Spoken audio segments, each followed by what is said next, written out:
Days passed, then weeks, yet the unease only deepened. Kolkata suddenly felt smaller. He needed distance. By evening, he boarded a bus heading toward Raniganj, nearly 200 kilometers away. The journey lasted 5 hours. When he arrived, it was very late in the night. He slept that night in a corner of the bus depot, using his cloth bag as a pillow. The sleep was deep, unbroken, almost peaceful. When morning arrived, he wandered through the town. His eyes moved constantly, observing, measuring, remembering roads, lanes, market entrances, public taps, open grounds. By noon, he found the local adda. The process here differed from Kolkata. Cash first, waiting later. Several men smoked weed nearby. Thick grey clouds drifted around them. Angad stayed away. He hated smoke. He always had. After collecting what he needed, he spent the rest of the day wandering through Raniganj. By evening, he reached the largest open ground in town. Families gathered there. Children ran through the dust. Vendors shouted. Workers relaxed after long shifts. Near the eastern edge stood an old banyan tree, its roots spreading across the earth like giant veins. A crumbling perch surrounded its trunk. Angad paused. From here, he could see almost everything. The main entrance, the secondary approach road, the market side, even the narrow lane running behind the field.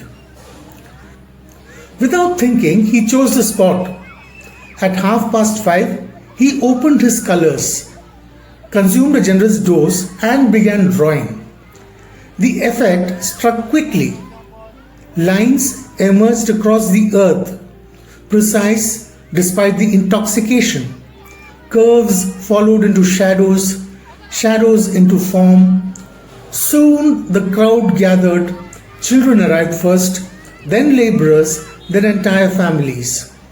The image grew larger, darker, more menacing. A demon rising from an abyss, a weapon in each hand, rage carved across its face. The crowd watched in silence. Then suddenly, a jeep burst onto the ground. Tires screamed. Dust exploded into the air. People scattered instinctively. Several men jumped out. One of them dragged a woman by her hair, throwing her into the dirt. She struck the ground hard. The leader towered above her, eyes red with alcohol and power. The abuse continued publicly, deliberately, for everyone to witness. Then came the swears and the spit. A thick glob striking her face, running slowly down her cheek. The crowd looked away. Moments later, another man stepped forward and struck her with such force that she collapsed sideways into the dust. No one intervened, no one dared. Threats followed, promise of violence against anyone who interfered. Then the jeep departed, leaving humiliation behind like a wound. The woman crawled beneath the banyan perch, bleeding, shaking, trying to disappear. Angad returned to his drawing. But something had changed. The demon's expression seemed harsher now, more alive, more personal. Money began landing around the artwork. Coins, notes, small offerings from an impressed audience. When he finally finished, more than 800 rupees lay at his feet. The crowd applauded, then gradually dispersed. Darkness settled across the ground. The woman remained beneath the tree, still alone for a long time. Angad simply watched. Then he walked towards her.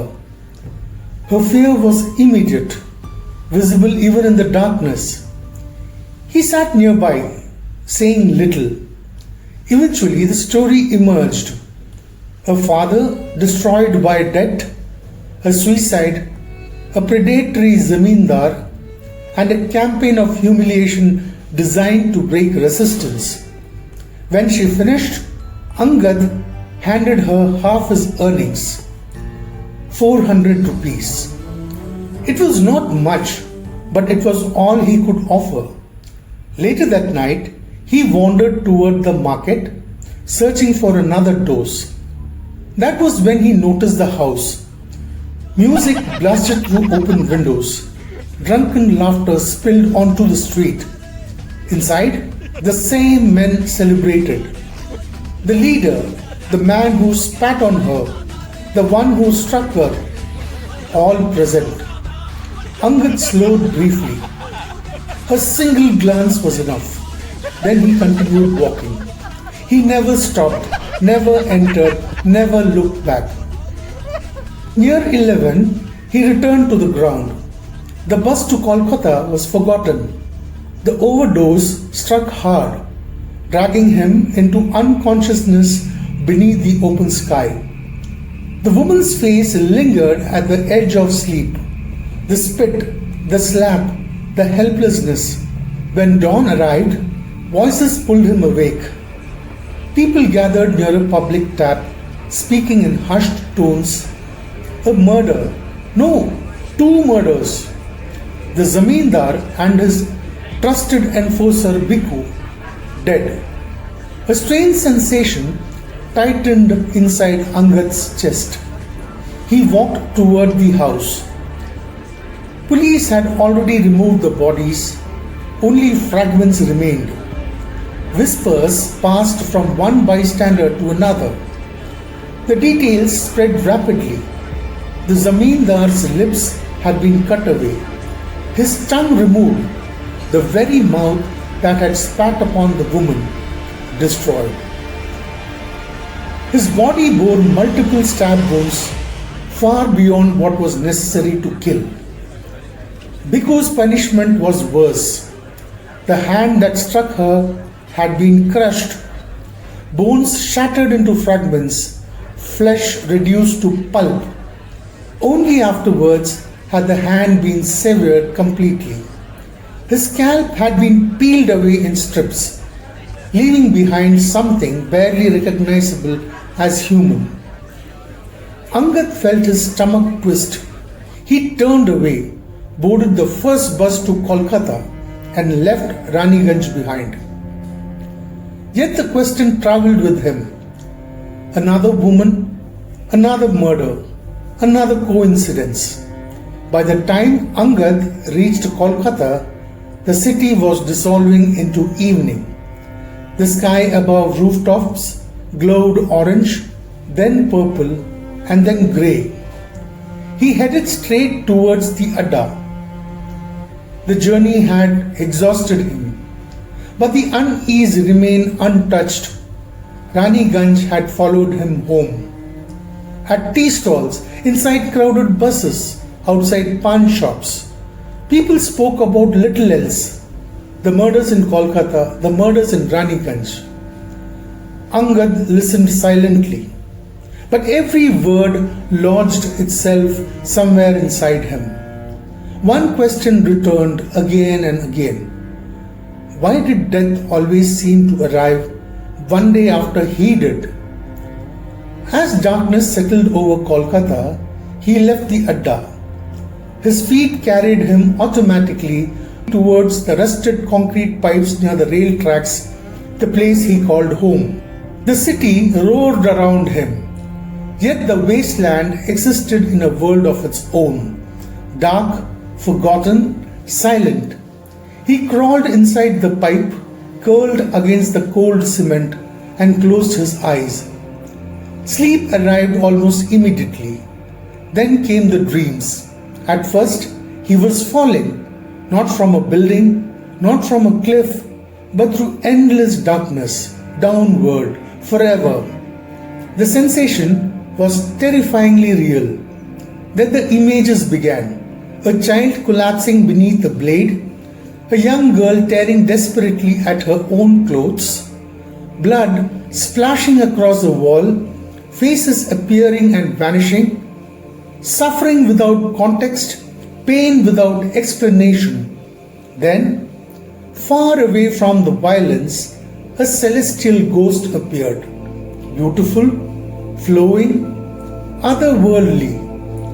She sat beneath the pale moon, drawing the portrait of Ashan. Suddenly he woke. His lungs burned. His heartbeat hammered inside his chest. For several moments, he couldn't breathe. Sweat soaked his clothes. The darkness inside the pipe felt suffocating. He scrambled outside, stumbling toward the public tap. The stench of oil and stagnant water struck him immediately. He knelt beside the tap, scooped water into his hands, and splashed it across his face.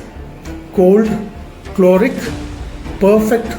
Slowly, his breathing steadied. Across the city, sirens wailed somewhere in the distance. A train thundered past, shaking the ground beneath his feet. Eventually, he returned to the pipe. The dose already circulating through his bloodstream dulled the fear. Exhaustion reclaimed him, and once again he slept. When he opened his eyes next, the sun stood high above the city. It was noon. His stomach twisted violently. Hunger clawed at his insides. He could not remember his last proper meal. Across the railway tracks, hidden between two crumbling walls, stood a small tea stall. Its roof sagged visibly. One glance was enough. He crossed the tracks, ordered the cheapest thing available, a plate of chivda and tea. The food was poor, the tea was worse. Yet to him, it felt magnificent. For several minutes, nothing existed except hunger and relief. When he finished, he sat quietly, watching people move through the intersection. Workers, porters, children, vendors, ordinary lives, unaffected by railway murders, Raniganj killings, or nightmares inside rusted pipes.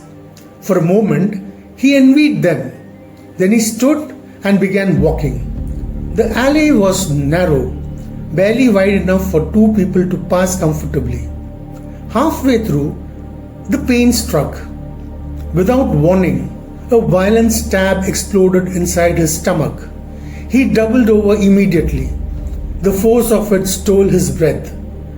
Another surge followed, stronger than the first. His vision blurred. The walls around him seemed to tilt sideways. Angad gripped his abdomen, trying to steady himself. He took another step, then another. The ground shifted beneath him. His legs felt strangely distant, as though they belonged to someone else. Panic surged through him. Instinct screamed one command: move, run, get away. But his body obeyed the impulse anyway. He staggered forward, attempting to break into a run. The effort lasted only seconds. A fresh wave of agony shot through his stomach, then into his chest, then into his skull. The world spun violently, buildings twisted, colors smeared together, voices stretched into meaningless noise. His knees buckled. He crashed onto the dust-covered ground. The impact barely registered. People shouted somewhere nearby. Footsteps approached, then retreated. The sounds felt distant, as though separated from him by miles. The last thing he remembered before everything disappeared was the face of the woman beneath the banyan tree, followed by the girl beside the railway tracks. 3 victims, 3 murders, all impossible coincidences. Darkness rushed forward and swallowed everything. Darkness.